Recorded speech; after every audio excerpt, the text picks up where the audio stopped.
On a ridge in Hancock County, Tennessee, a man in his 70s opens an email from Ancestry DNA. The screen says Scotland. Below it, Ireland. Exactly what his family always told him, that they were Scots-Irish, Ulster Scots, mountain people who came down the Great Wagon Road and stayed. It feels tidy, settled, the label nearly everyone trusts. But when geneticists lined up Appalachian bloodlines against modern Scotland and modern Ulster, the homeland that label points to, the two did not match the way the legend promised. That gap is the whole story. Start with the word itself, Scots-Irish. In the mountains, it carries weight, a badge worn by stubborn, self-reliant people who cleared the backcountry and asked permission from no one. The historian David Hackett Fisher gave that badge its fullest shape in his book Albion's Seed, published in 1989. He argued that the Appalachian backcountry was one of 4 great British folkways, and that this one was settled by borderers, families drawn from the rough frontier between Scotland and England, and from the Scots who had already crossed into the north of Ireland. The border reivers, the cattle-raiding clans of the Anglo-Scottish line, with names like Armstrong, Elliot, Graham, and Kerr, were part of that stock. When the crowns of Scotland and England united under one king in 1603, the border was pacified. Many of those reiving families found themselves pushed off their old ground. Senator Jim Webb told a proud version of what came next in his book, Born Fighting. Fisher's thesis is a thesis, debated by other historians, but the core of it holds. The people who became Appalachian did not come from one tidy place. They came from a borderland, a seam between 2 countries, and most of them had already moved at least once before they ever saw America. Hold on to that because it is the first crack in the label. The phrase Scots-Irish sounds like a single origin. The reality was a people in motion, carrying a mixture across the Atlantic before the mountains were ever in sight. Ulster, 1609. The 2 greatest Gaelic lords of the north, the O'Neill of Tyrone and the O'Donnell of Tyrconnell, had fled Ireland 2 years earlier, in 1607, in what became known as the Flight of the Earls. Their lands fell forfeit to the crown. King James, the 6th of Scotland and the 1st of England, looked at those empty estates and saw an opportunity. He would plant them. He would settle loyal Protestants on Catholic ground and hold the province by sheer weight of population. The official scheme covered 6 counties, the Esceaded counties, Armagh, Cavan, Coleraine, which was soon renamed Londonderry, Donegal, Fermanagh, and Tyrone. The work ran from 1610. Land was parceled out to several kinds of grantees, English and Scottish undertakers, so called because they undertook to plant their estates with British tenants, took the largest share. Servitors, former soldiers, took another. And a portion went to native Irish who had stayed loyal. The City of London livery companies were pulled in too, forming the body that built and fortified Londonderry and Coleraine. The settlers who came were mostly lowland Scots, Presbyterian, practical, and poor, alongside English farmers from the border counties. And they kept coming for decades, in fresh waves whenever famine struck Scotland, right through the 1690s. There had already been a private beginning. In 1606, two Scots, James Hamilton and Hugh Montgomery, had taken estates in County Down from a ruined Gaelic lord and packed them with lowland Scots. That settlement in Down and Antrim was heavier than anything the official plantation managed. But notice what the plantation never did. It never emptied Ulster of the Gaelic Irish. The new Scots and English farmed the land, while much of the labor around them stayed Irish and Catholic. From the very first morning, Ulster was two peoples living on top of each other. And the planted population hardened into something cohesive and defensive. The Scots brought their Presbyterian meeting houses and their own ministers, and over the next century they were tested. In 1641, a rising fell hardest on the settlers. The siege of Londonderry in 1689 turned a city into a symbol. By the time the Ulster Scots began leaving for America, they were not a loose scatter of farmers. They were a tight, chapel-centered, siege-shaped community, used to moving and holding together as a block, and that habit would matter enormously once they reached the mountains. Here is the part that matters for your DNA. The Scots who poured into Ulster were not a pure stock either.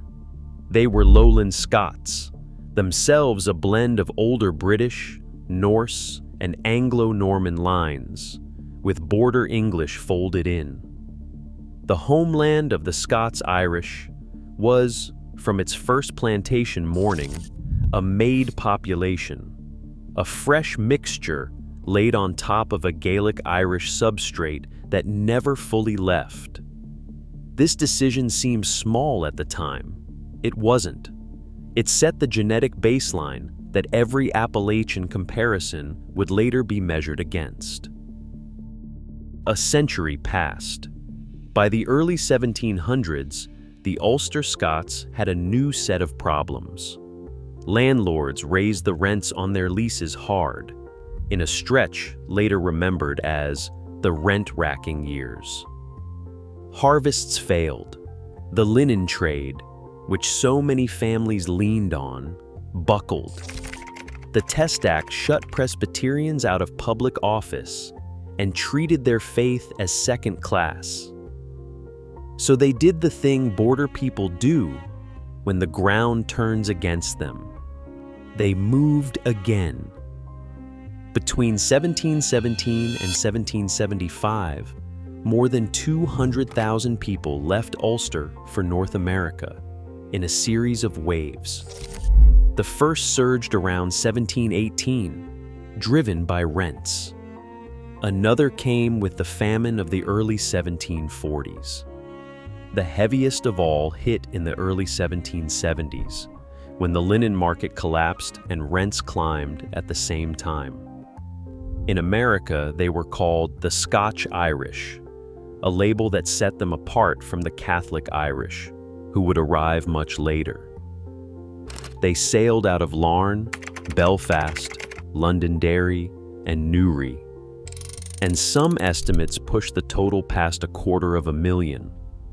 Often, they did not leave as scattered individuals.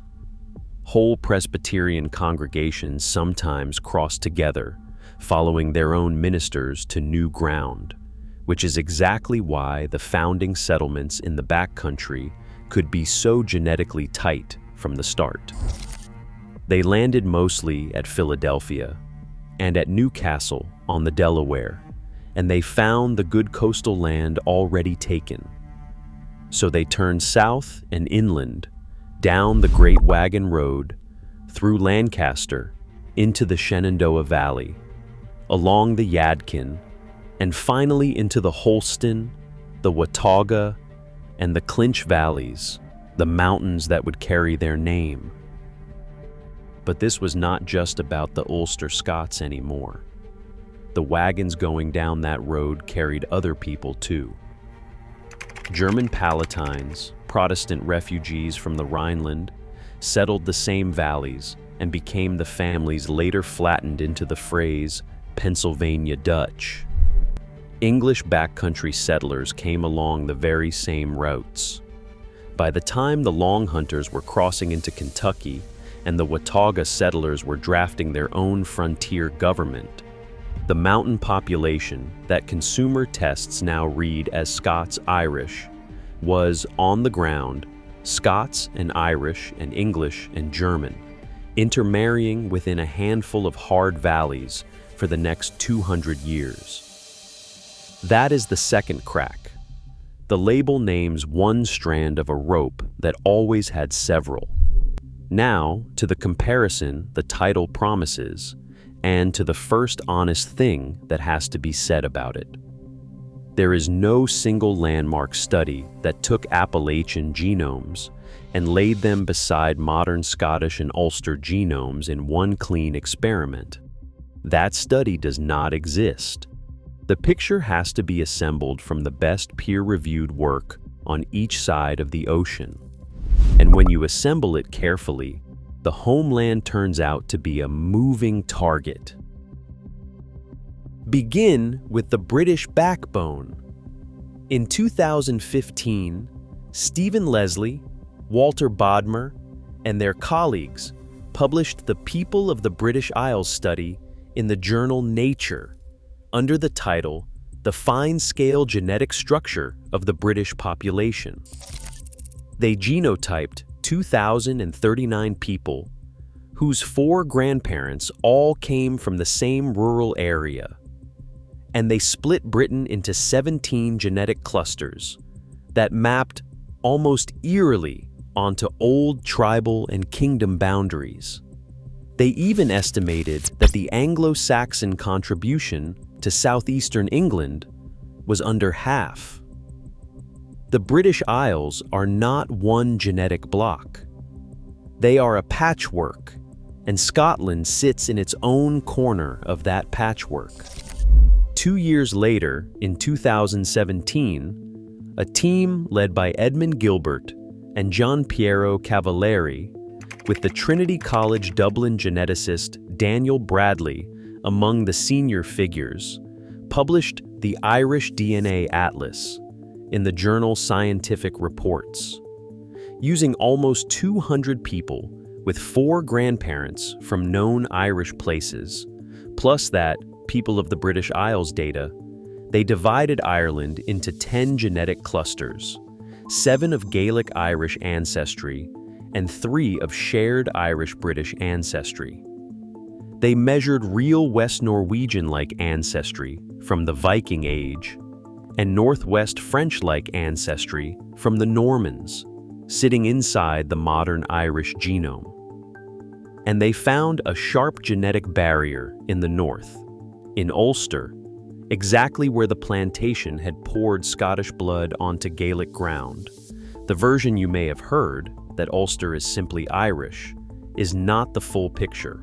1 year after that, in 2018, Ross Byrne, Daniel Bradley, and Russell McLaughlin went further in the journal PLOS Genetics in a paper called Insular Celtic Population Structure and Genomic Footprints of Migration.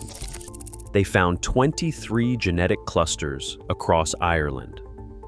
They found a striking link between Northern Irish and Scottish populations that defied simple geography, the clear fingerprint of recent migration across the narrow sea. And using a method called Globetrotter, they dated admixture events inside Ireland that lined up with the Norse Vikings, the Anglo-Normans, and the British plantations themselves. People thought they had the full picture of the homeland. They were wrong. Put the 2 Irish studies side by side, and the Ulster picture sharpens. The northern cluster does not sit cleanly with the rest of Gaelic Ireland. It pulls towards Scotland, shifted by the lowland Scots, who arrived in the 17th century and never stopped arriving. That is the plantation written directly into the modern genome, a hybrid zone where Scottish and Gaelic ancestry meet. The homeland your test calls Ulster is itself a mixture, and a recent one. Modern Ulster is not the Ulster of 1700. For 3 more centuries after the Scots-Irish left, it kept absorbing gene flow, kept blending Scottish and Irish and English lines, kept changing. The homeland your test points to has moved on without you. If you are finding this useful, take a second to subscribe. On Anglo Origins, I trace exactly this kind of question, the places where the official story and the genetic record pull apart every single week. Now, back to the mountains and to what happened on this side of the ocean. While modern Ulster kept mixing, the mountains did something close to the opposite. Pull back and look at the whole shape of it. A few thousand founding families came down the Great Wagon Road, settled in steep, narrow country, and largely stopped marrying outward. Geographers and anthropologists documented this directly, decades ago. In a paper memorably titled Night Comes to the Chromosomes, published in 1980, Robert Tincher studied marriage records across southern Appalachia and traced long, steady patterns of people marrying within their own communities, generation after generation. Earlier work by Kirkland and Jantz in 1977 measured that same genetic isolation in a rural Appalachian population through marriage and surname records. This is the founder effect, and it does 2 things at once. A small founding group carries only a slice of the homeland's full genetic variety, so a great deal of what was common back in Britain simply never made the boat. Then, with each generation marrying inside the same valleys, that narrow slice gets locked in place. Surnames and Y chromosomes travel together down those lines. Work by Brian McAvoy and Daniel Bradley on Irish surnames showed how tightly a single surname can track a single male lineage. In a closed mountain community, that effect compounds. Certain Y chromosome signatures, certain stretches of old border Scots, and Gaelic ancestry were preserved in a form they were not preserved back home, because back home kept blending and the mountains did not. You can even see the shadow of it in the clusters of rare inherited conditions that turn up in isolated Appalachian communities, the signature of a small founding pool. So the legend is half right. Something really was frozen. But here is what the freezing actually preserved, and it is not quite what the phrase Scots-Irish suggests. It preserved a narrow, aged, partly border and partly Ulster signature, missing pieces the homeland still carries, while quietly carrying additions the homeland never had. Those additions are where this gets uncomfortable for the tidy version, and where the evidence is, frankly, strongest. Start with the broad picture from the largest study of its kind.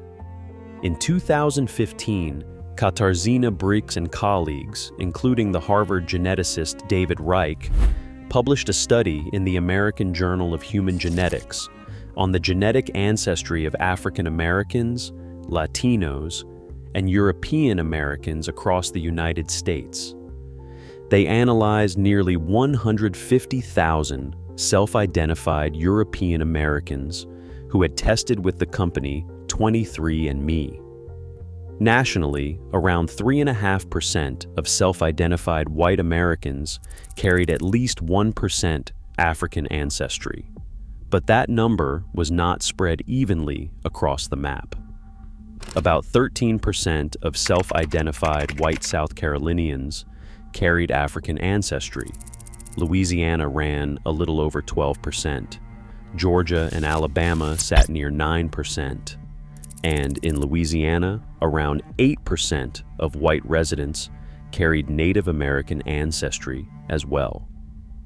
Here is the detail the broad number hides.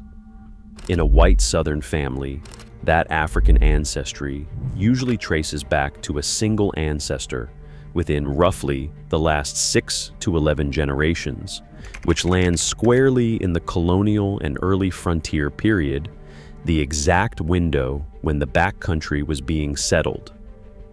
Now, a caution this audience will appreciate. Bryce measured by state, and the heaviest hidden African signal sits in the plantation low country, not in the high mountains. Appalachia proper is more complicated than any single state figure. But those threads do reach the mountains, and they reach them most clearly through one particular group: the Melungeons. For 2 centuries, families on and around Newman's Ridge, in Hawkins and Hancock counties of Tennessee, and across the line in Lee County, Virginia, with surnames like Goins and Collins, were marked out as different, darker, neither fully accepted as white nor classed as anything else. The word itself surfaces in a Russell County, Virginia church minute from 1813 in a complaint about harboring them, and the oral traditions that grew up around these families were extravagant. Sailors from Portugal, shipwrecked Ottoman Turks, the lost tribes of Israel, the lost colony of Roanoke. In a study published in the Journal of Genetic Genealogy and carried into the national press in 2012 by the Associated Press, Roberta Estes, Jack Goins, Penny Ferguson, and Janet Crane cut through all of it. They tested 69 direct male lines and 8 direct female lines of the core Melungeon families, using Y chromosome, mitochondrial, and autosomal DNA. The result was plain. The paternal lines were roughly half European and half African, and the dominant African Y chromosome signature was haplogroup E1b1a, a sub-Saharan African lineage. Every maternal line they tested came back European. To put that simply, the founding pattern was African men and European women, most likely the children of African and European indentured servants in Virginia in the middle of the 1600s, before slavery had fully hardened into law. As the race laws tightened, those families could only marry each other, so they moved together down through the Carolinas into the mountains and held together for 200 years. The exotic stories were a shield. The Portuguese claim in particular was a way to explain dark features and still stand on the legal side of whiteness. And there is a quieter finding inside that paper, one that cuts against a story almost every Appalachian family tells. The core lines they tested showed no direct Native American ancestry on the unbroken male or female branches. The Cherokee great-grandmother, so common in family lore across the mountains, did not show up where the legend put her. That does not erase Native ancestry from the frontier, which was real and is woven in elsewhere. It just means the truth of these families was older, plainer, and more American than the romance allowed. Lay all of it on the table now, and the mismatch in the title resolves into something specific. Modern Scotland and modern Ulster are more mixed than the legend, not less. They carry Norse Viking, Anglo-Norman, Northwest French, and centuries of ongoing Scottish and Irish blending that the Leslie Gilbert and Burns studies dated and mapped in detail. The homeland did not sit still and politely wait to be matched. The Appalachian population is also more mixed than the legend, only in a different direction. Underneath the Scots-Irish surname sits English and German Palatine ancestry, from the same wagon road, a real and documented African strand running through the Melungeon core and through the wider southern white population, and small Native American threads woven in along the frontier. And at the very same time, in its oldest surname lines, the mountain population is narrower than the homeland, a founder slice frozen by isolation, holding pieces of old Border and Ulster ancestry in a form that modern Scotland and Ulster have partly blended away. So when the Ancestry DNA screen says Scotland, it is not lying to that man on the ridge. It is flattening. The screen takes a rope of many strands, English and German and Gaelic and lowland Scots and African and native, narrowed by 200 years in the hills, and prints the one strand the family chose to remember. The DNA does not line up with modern Scotland and Ulster cleanly, because it was never a clean copy of them in the first place. It is a frontier population with a history all its own, related to the homeland the way a great-grandchild is related to a great-grandparent, recognizably kin, and unmistakably its own person. Which brings us back to that ridge in Hancock County, and the man with the email that says Scotland. He is not wrong to feel the pull of it. The border country, the plantation, the long walk down the Great Wagon Road, every bit of that is really in him. But it is the smaller half of the truth. The fuller truth is that he is the product of a borderland that moved, a homeland that kept changing long after he left it, a mountain founding that froze part of him in place, and a few American strands the old legend was quietly built to hide. That is not a weaker story than Scots-Irish. It is a far larger one, and it is written line by line in the DNA of everyone the mountains made.